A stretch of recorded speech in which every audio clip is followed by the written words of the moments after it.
All right, aka Patters. Just wanted just wanted to jump right into it. Moby Lick here from the absolutely fantastic Street Sharks. Street Sharks essentially is, like you kind of want to say, and this is based on just my, like, I'm being very anecdotal, but whenever I tell people about, like, hey, this is like a series, I'm working on a Teenage Mutant Ninja Turtle series or something like that. I always get the Street Shark question. It's like, hey, are you going to draw Street Sharks? Or do you remember Street Sharks? Have you ever heard of Street Sharks? I get a lot of Street Shark traction. And the reason for that is I just feel like I'm getting some of my thoughts together. I'm sorry. I just feel like the action figures resonated on eBay. There's a little bit of like a collector mentality when people have completed their original turtle run. They lean into Street Sharks. No one really kind of goes to Extreme Dinosaurs, which was one of the shows that they either like spun off from. Like, I guess the Extreme Dinosaurs too were featured on Street Sharks, but it's really Street Sharks, SWAT Cats, Biker Mice from Mars. But my personal favorites are Bucky O'Hare, Toxic Crusaders, High Five for the Green Heroes, and Zen Intergalactic Ninja.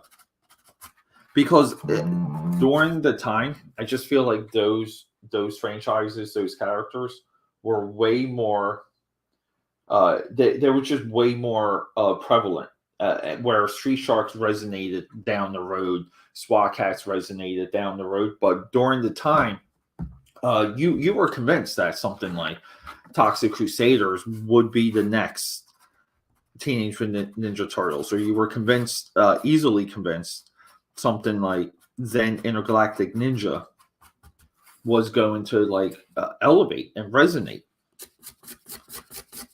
And kind of what happened, I think the generation that came up at that time burned out on those ideas, and they kind of just slowly, like the younger generation, like, again, maybe like a 10-year gap, but it's like the younger generation came up and just realized a couple simple things, like Biker Mice from Mars, nuanced. Street Sharks, nuanced. What they were emulating from the turtles, like having a favorite food, having a catchphrase, being animal based, like that resonation there, like it's just considered fun and cool. It's not considered ripoff. But at the time, when you were younger, for example, and like you kind of looked at GoBots versus Transformers, like GoBots never resonated. GoBots never resonated, mostly because the Transformer, not just the merchandising around the toys, the toys themselves, the storylines of the show. And I'm not saying movie, because the movie didn't really move the needle back then. Again, the Transformers movie was rediscovered down the road on VHS. But what happened is that you kind of realize that something like GoBots is unique on its own, and it has things to offer. And I think that's important. So I think that that's kind of something similar happened with Street Sharks, with everything else. Like it was like a little bit of this perfect storm, where like the collecting, and then we'll say the people that like stories, the storytelling fans, it kind of got together, and they were like, like Street Sharks isn't terrible. And it kind of happened with everything but Toxic Crusaders, everything I named, Zen Intergalactic Ninja, Bucky O'Hare, which was really the inheritor to the throne just when it comes to critical acclaim, success of the toy line, overall hype for that franchise. Bucky O'Hare had such a good shot. People just now, they rather just like forget it. They rather just like move on.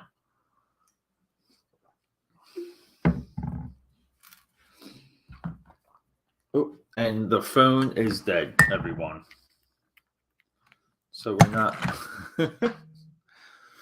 And you know what? Too, my here we go. So we're back. We're back with white. We're back with white. We're gonna be. We got our highlighter here, but yeah, we're back. So last night, the cool thing last night is that we collectively, me and you, aka Patters out there, we realized a little bit on, like, we kind of saw that the dollars, the Five Below gray was the one, or the Five Below white was the one that. Sorry, I'm trying not to make noise here. The Five Below white was the one. So let's get into it.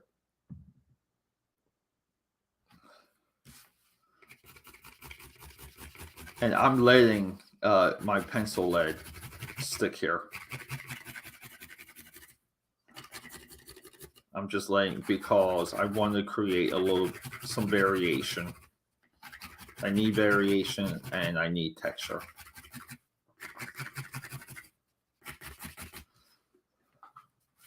But like even now, like, look how nice that shows up on.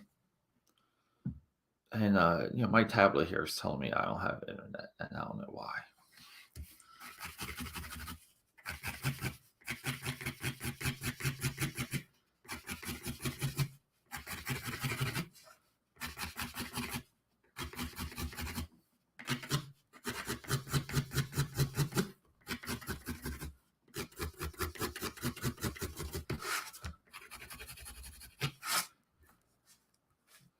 See, it's still like so smoky in my eyes. Just the way we're looking at this. And you have to, whenever you do like a Shamu whale, you have to be able to show off the white.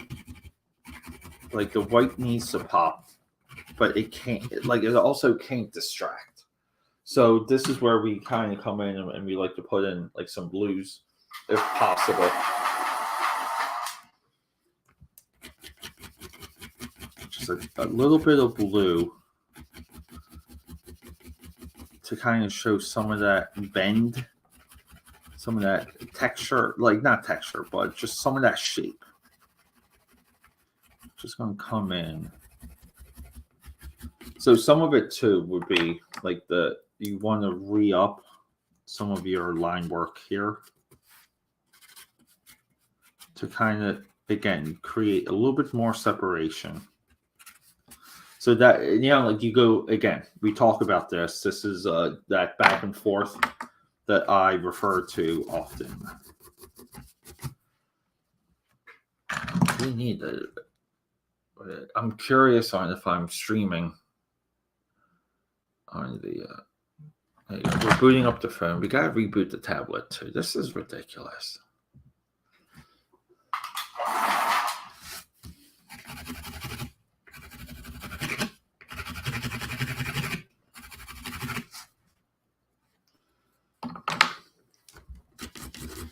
Yeah, and then we're going to see, just darkening it up, the dip. You know, and it's not gonna be like anywhere near perfect. We're going to do some pink too for like the tongue, around the eye. Kind of, you know, we'll add some purple here.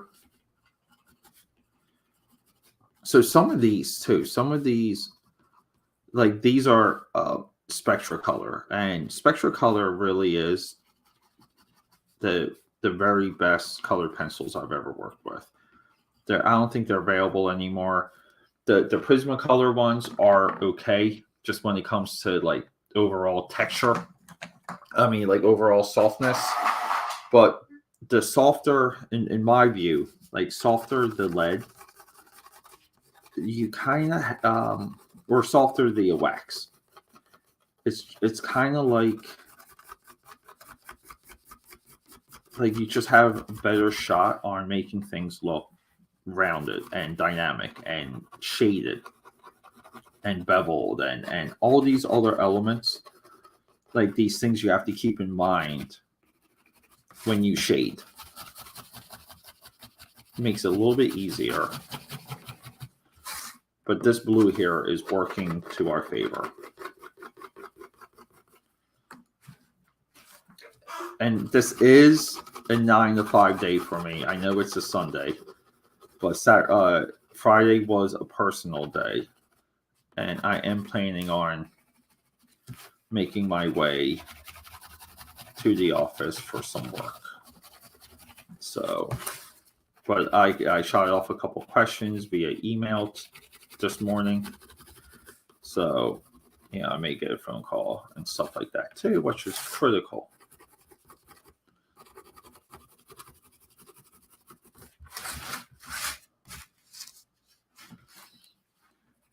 It's critical to be able to do multiple things, to keep your head in different spaces. I talk about this a lot. You kind of have to be a little bit dynamic when it comes to being able to do your projects, do your art, however you want to phrase it.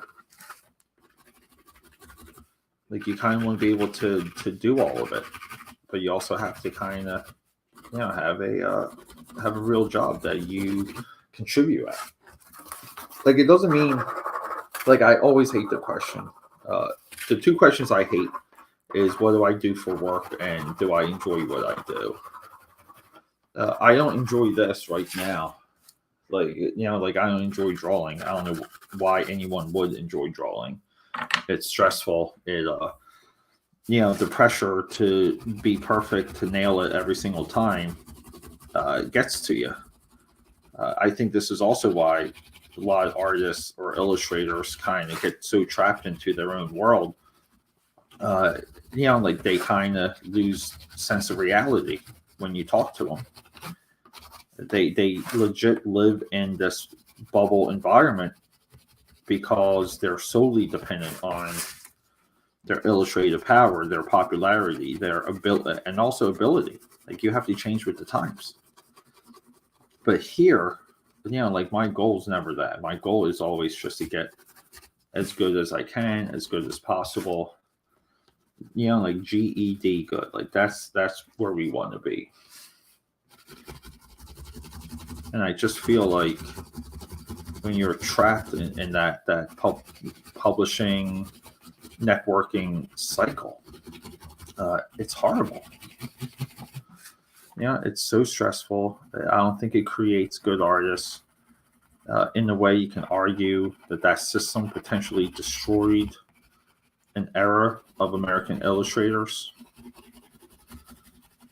Because again, like illustration's illustration, it's not the computer stuff. And I'm not saying there's not people out there who walk that line. They definitely are. Like they kind of blur it. And we like those guys.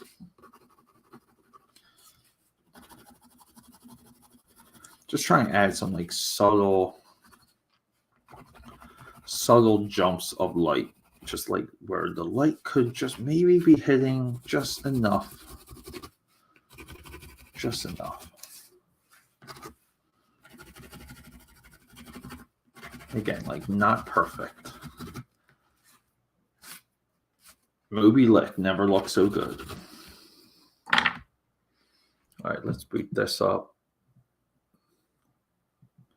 A lot of times my tablet, if I leave it in the browser, it just completely drops any way of recognizing a Wi-Fi connection.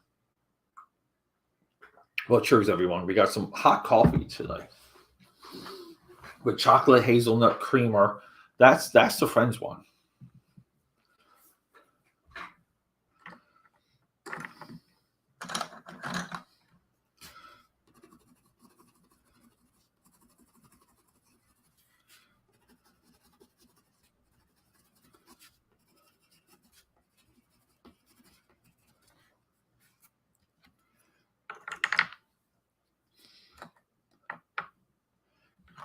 this one.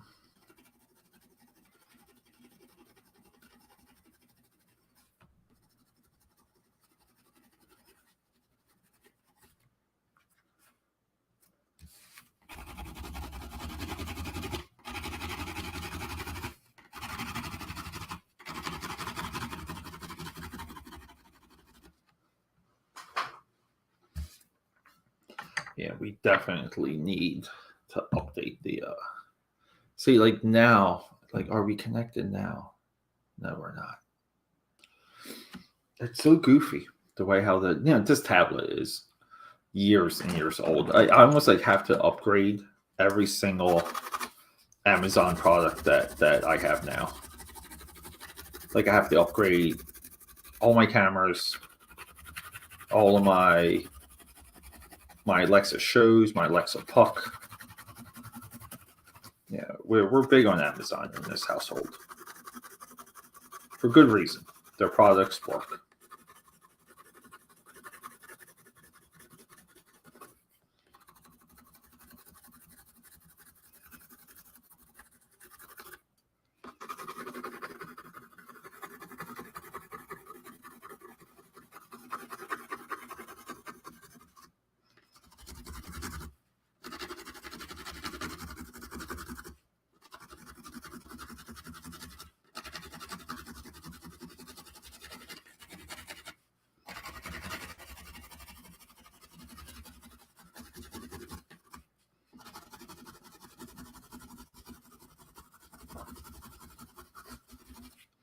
And again, too, Moby Lick is jet black. So, we don't want to we don't want to do it all black. We just don't. So it's all blending to kind of get some of those right, like the right attitude of color, we'll call it. Like, I'm still impressionist painter when it comes to my philosophy on things like black, which is like there's no such thing as true black. There's only, you blend black, you blend the impression of black. Anyone that's taken art theory courses or even art history, that should be a prevalent concept in your mind's eye.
Here we go.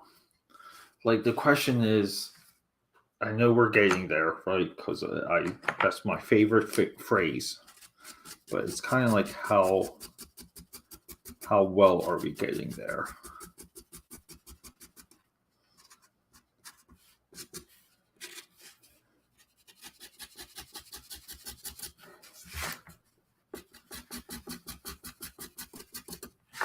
So yeah, just kind of like reinforcing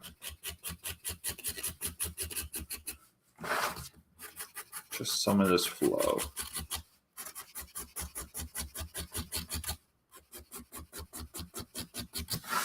Right here. See, we're getting that roundness. It's round. The back and forth is critical. You have to be aggressive about exactly where you're going to spend your time on the back and forth.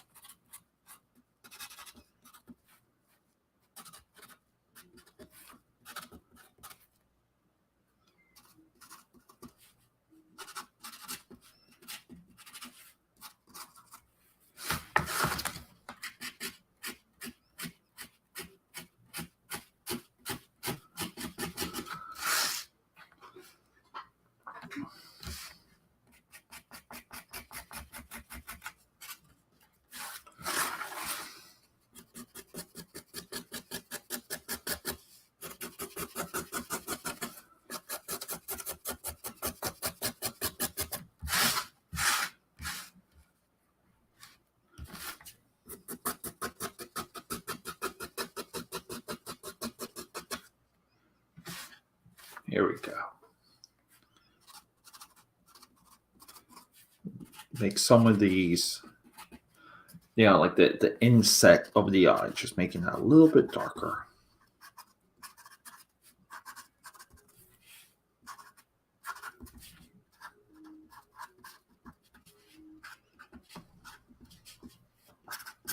Again, like we work on things here. We draw things a particular way to be interesting, to be textured, to be, dare I say, fantasy.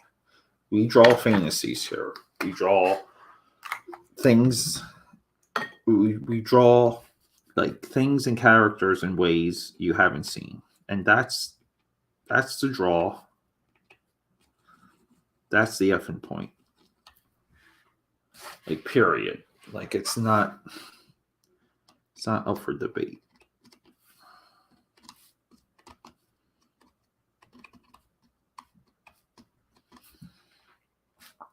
Here we go.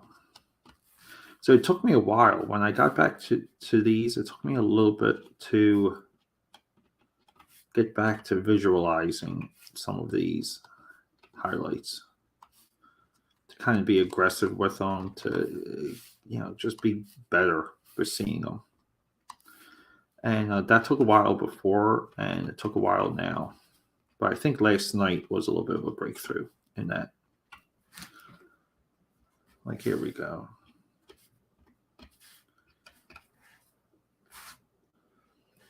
Like, we kind of want people, like, when they see the eye, they almost want to look at the texture around the eye as much as the eye, to maybe even question, how does it work? Like, what's the function here?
So we're almost like working on a triple light, triple reflection just on that bump there.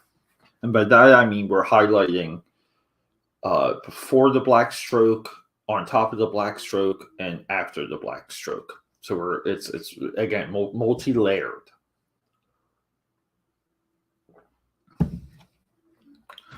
And as I'm working on this, we finally got Biker Mice from Mars running.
So maybe like some of this idea too is that his,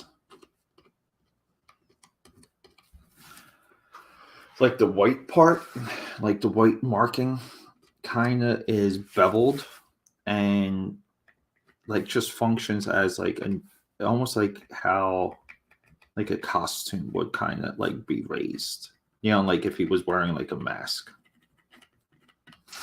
Like again, like everything's a story. You have to be aggressive on the stories you tell yourself when you're working on something, because that's where the details come from.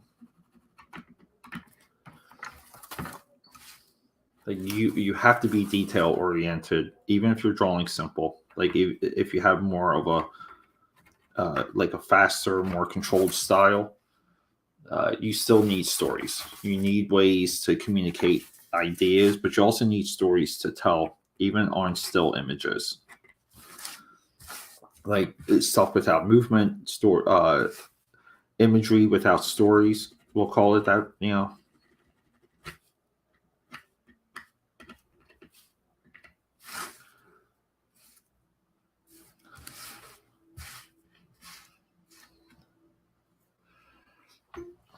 Yeah, but we got there with this one relatively, and this one too, like really had me worried. Like I was convinced I was in for some trouble with this one. Like absolutely.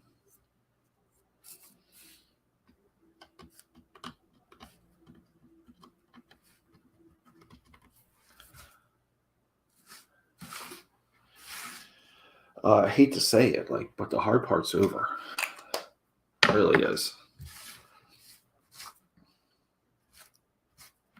Just looking at it, we gotta add some texture to the teeth. Teeth are usually yellow, orange, maybe with like a shot of brown. The reason for that is we just want like a little bit more texture, a little bit more variation in how we see things. Like we kind of, again, like the eyeball wants color and movement, period.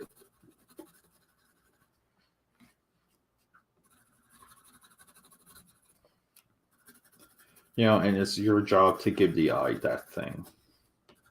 You know, illustration, drawing, all of it, it's always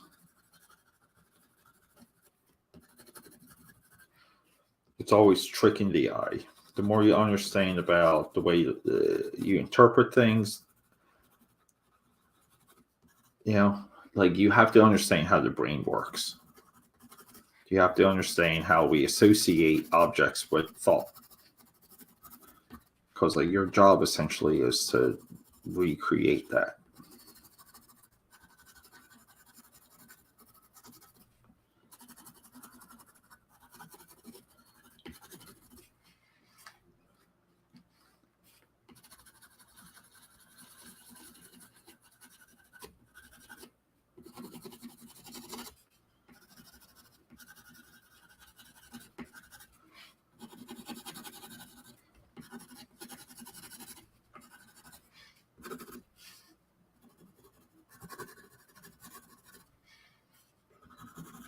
This yellow just pours out too. It's so nice.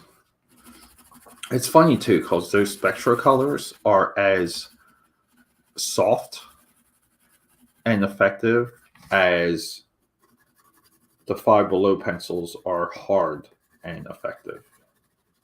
That's what she said.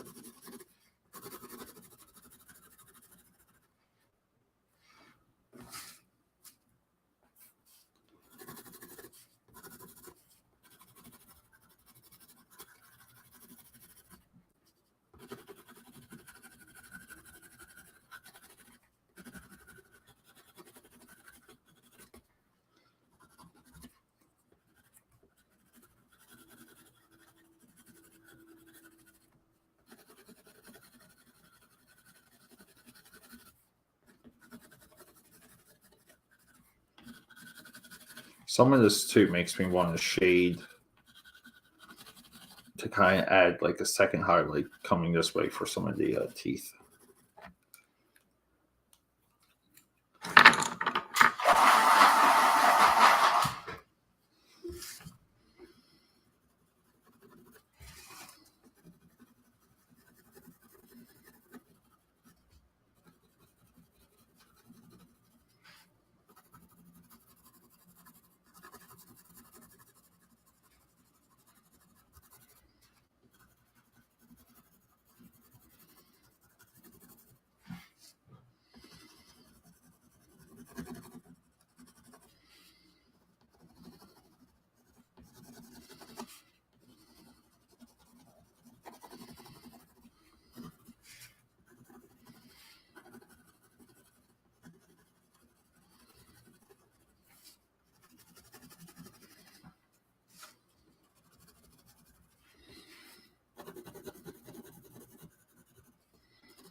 Yeah, and I kind of want to add a little bit, like, I'm kind of thinking green for some of these teeth. I don't know why. I don't know why that just popped into my head. I just think something that works.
All right, AKA Patters. I got to start my day. I'm happy with this progress for Moby Lick. Maybe we'll do Moby Lick stream 2, but I like to keep things forward.